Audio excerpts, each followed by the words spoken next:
Imam Ahmad meriwayatkan dari Al-Munzir bin Jarir dari ayahnya, ia berkata, kami pernah bersama Rasulullah SAW pada permulaan siang. Lalu ada suatu kaum yang mendatangi beliau dalam keadaan tidak beralas kaki, tidak berpakaian, membungkus diri dengan kulit macan atau sejenis mantel dengan menyandang pedang. Banyakan mereka berasal dari Mudhar, bahkan seluruhnya berasal dari suku Mudhar.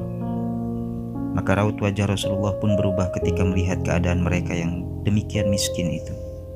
Kemudian beliau masuk lalu keluar lagi dan memerintahkan Bilal mengumandangkan azan.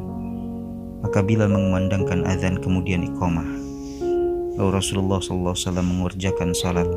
Setelah itu beliau berkhutbah.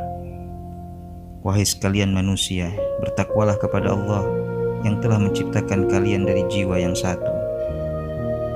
Lalu beliau membaca ayat, dan hendaklah setiap diri memerhatikan apa yang telah diperbuatnya untuk hari esok.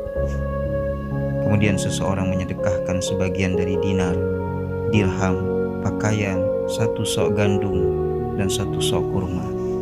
Hingga akhirnya Rasulullah bersabda, meskipun hanya dengan sebutir kurma.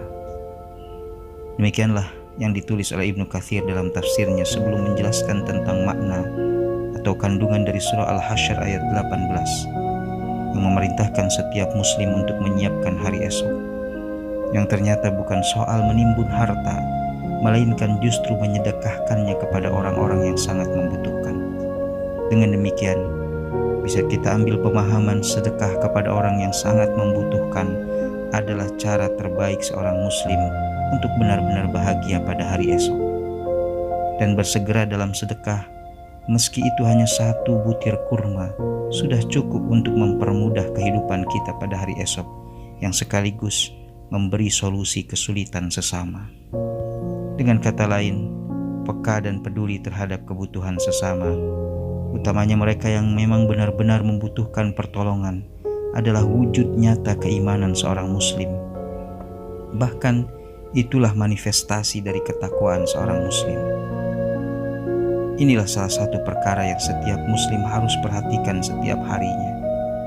Ibnu Katsir menjelaskan, dan lihatlah apa yang telah kalian tabung untuk diri kalian sendiri berupa amal soleh untuk hari kemudian dan pada saat bertemu dengan Rabb kalian. Maka sungguh tidak mengherankan jika sahabat-sahabat Rasulullah seperti Khadijah, Abu Bakar, Utsman, dan Abdurrahman bin Auf berlomba-lomba untuk menyedekahkan hartanya di jalan Allah. Ternyata semua itu adalah wujud kesungguhan mereka dalam mempersiapkan kebahagiaan kehidupan mereka pada hari kemudian. Subhanallah, demikian indahnya ajaran Islam. Kebahagiaan hari esok ternyata tidak semata-mata ditentukan oleh kualitas ibadah kita secara pribadi, tetapi juga dipengaruhi oleh sejauh mana kepedulian kita kepada sesama yang membutuhkan.